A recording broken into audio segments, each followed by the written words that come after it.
Welcome and thanks for coming this evening for our sixth installment of the RISE program. Tonight's special guest is Karen Willett. Karen is the program director for Northern Human Services, Family Centered Early Supports and Services, and she's here tonight to share an overview of the program. Karen has been in this role for the last 10 years and has a wealth of information to share with you this evening. Welcome, Karen. Thank you very much. And thank you everyone for coming. So family-centered early supports and services is for children from birth until they turn 3. And the children that usually come to our program who get referred are children who parents sometimes are feeling like they're not meeting their milestones, or they feel they might have a delay, such as a speech delay or a motor delay. And oftentimes they'll talk with their primary care physician, and either the physician will make the referral, but anyone can make a referral. Parents can make a referral, childcare providers, anyone who has a concern about a child's development. And then what happens is we do an evaluation, and there needs to be 2 of us that do the evaluation. We have occupational therapists, physical therapists, speech and language pathologists, and early interventionists who do the evaluation.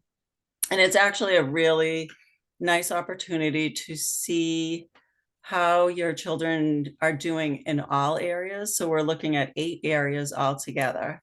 So even if they get referred for a speech delay, because that's what you're suspecting the concern is, we're looking at gross motor and fine motor, cognitive, self-help, communication, and social emotional delays. And that way, you know where the child's strengths are and where the child's needs are.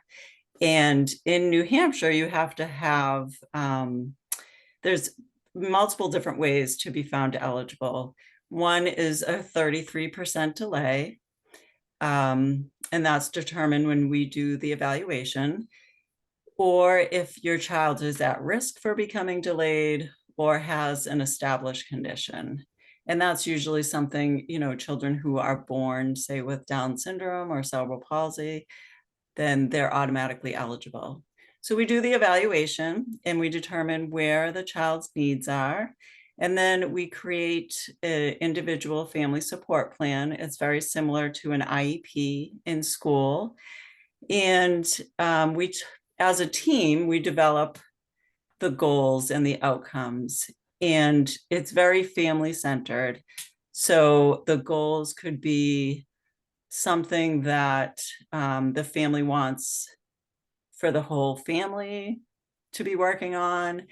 It can be around the area of delay. So if the child had a delay in communication, the parents could request a goal for communication, or it could be, some parents will say, oh, I have such a hard time changing Johnny's diaper. And so we would support you in any way that was needed.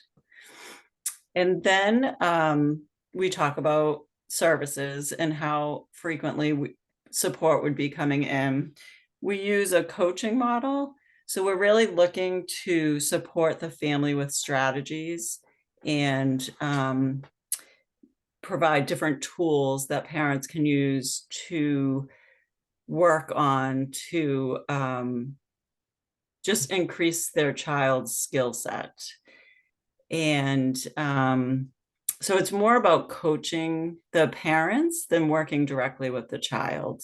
So we come in and we'll model some activities, we'll make some suggestions on things that you can be doing, some interventions that you can do to support the child's expressive language delay.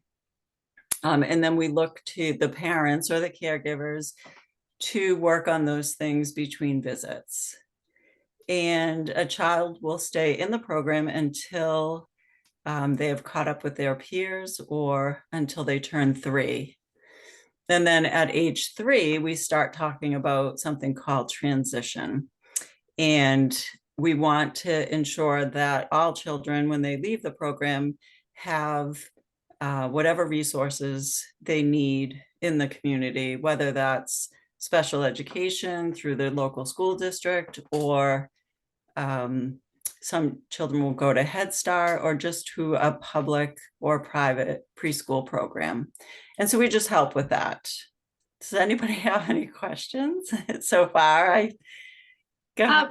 So we've asked folks to put their questions into the chat. So do you want to wait, or would you like me to go to some of the questions? I can share a little bit more, Okay. and then we can see what questions come up.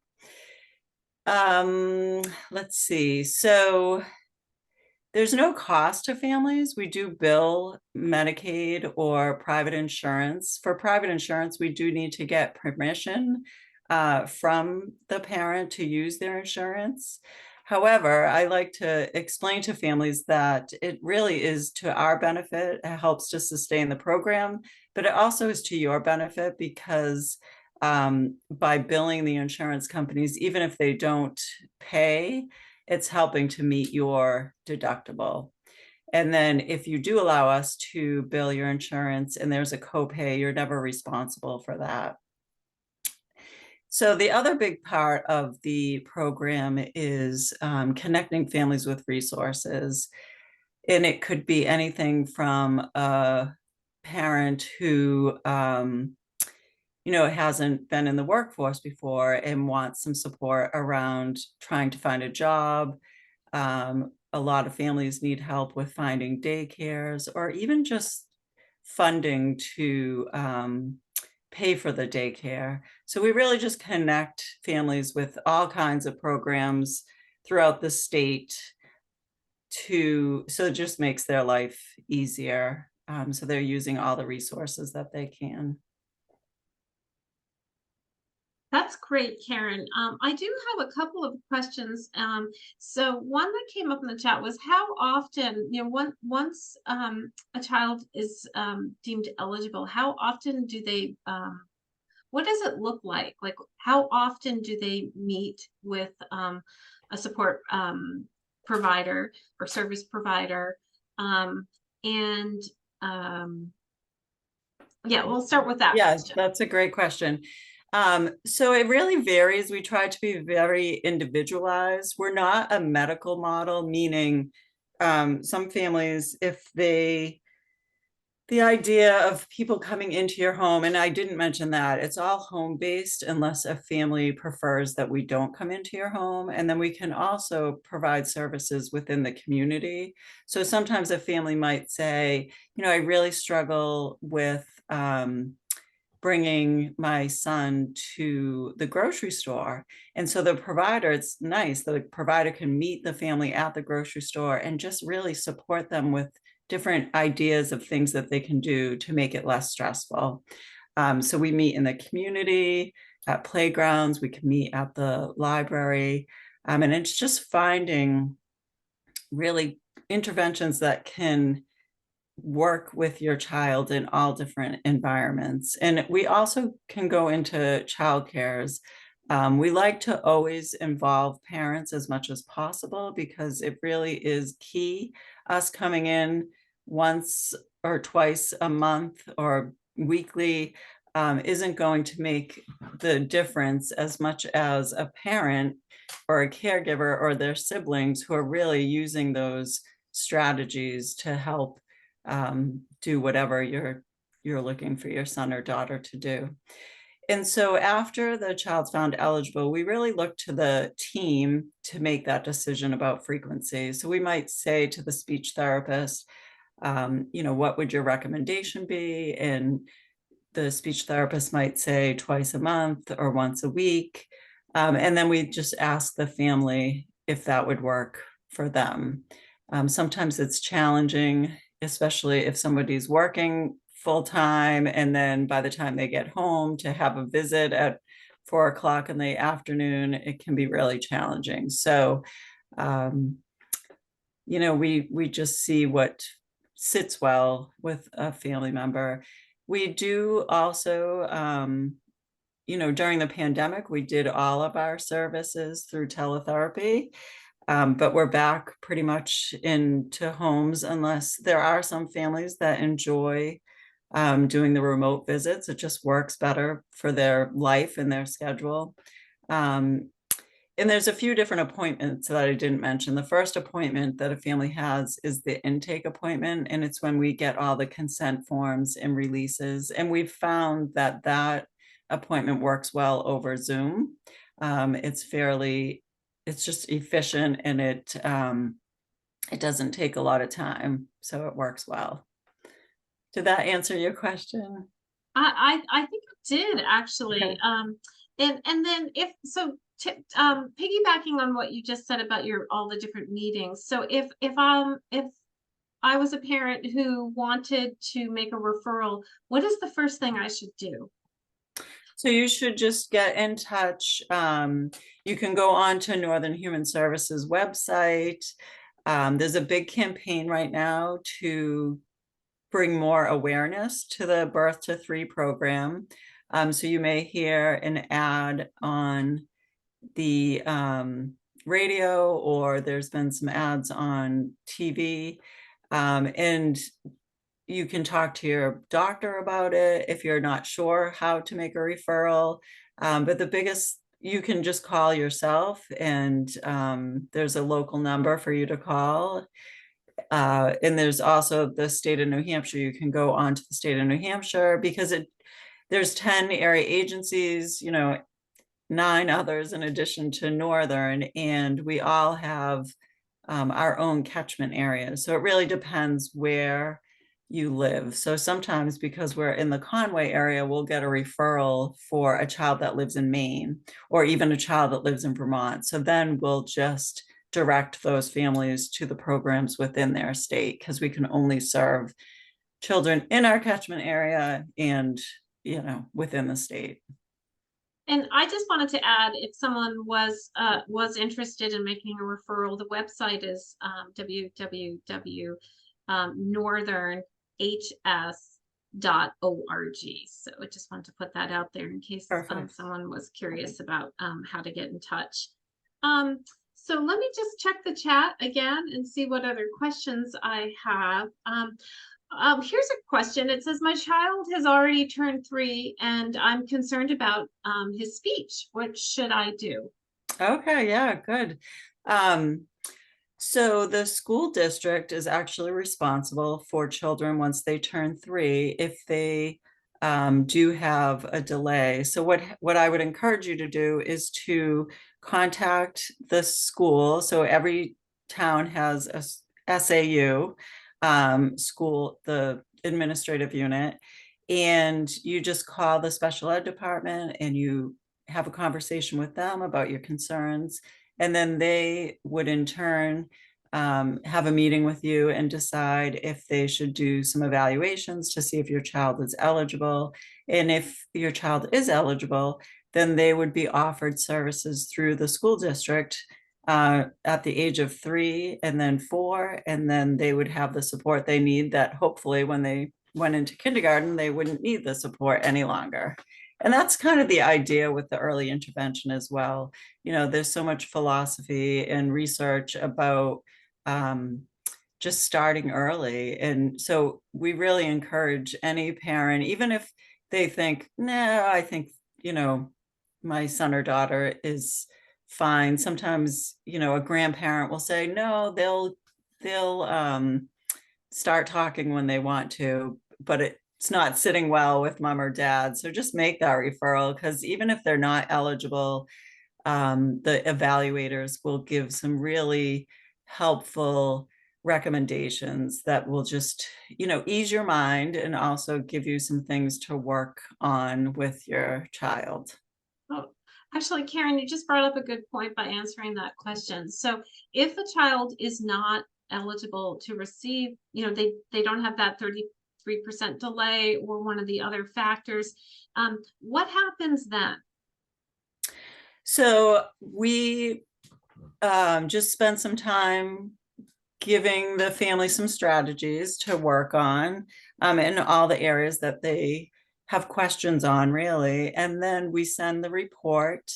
There's a report that's written with recommendations, and that will go often to the primary care doctor as well as the family. And we might provide some links to different websites, to some online webinars or trainings for families. And then we just encourage them to reach back out if after a couple months they still feel like their child hasn't made progress. That's helpful. So, so there is the opportunity to come back and revisit it. Yes. Yeah. Okay. Well, I have another question here. It says, if my child is going to receive services, do I have to be a part of the visits, or can you just work with my child?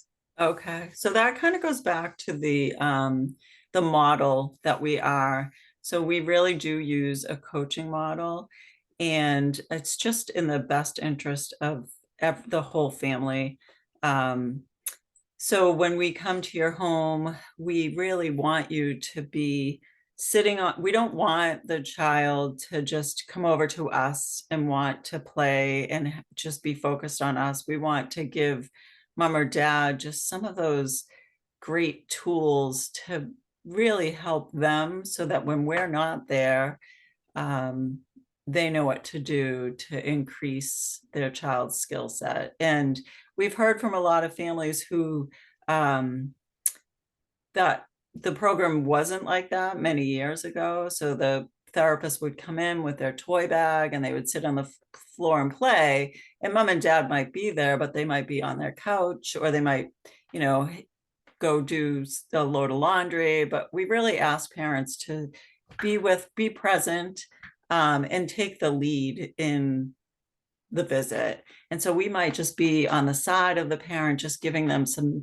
subtle suggestions. And then the parent's the one that's actually trying some of the activities and suggestions. And so we've heard from parents who've worked with us in both types of scenarios, and they said that they really feel much more competent when using this coaching model. They just feel like they know what happened during the visit. They feel more comfortable with trying it on their own. And then they know what to do and what to work on between visits.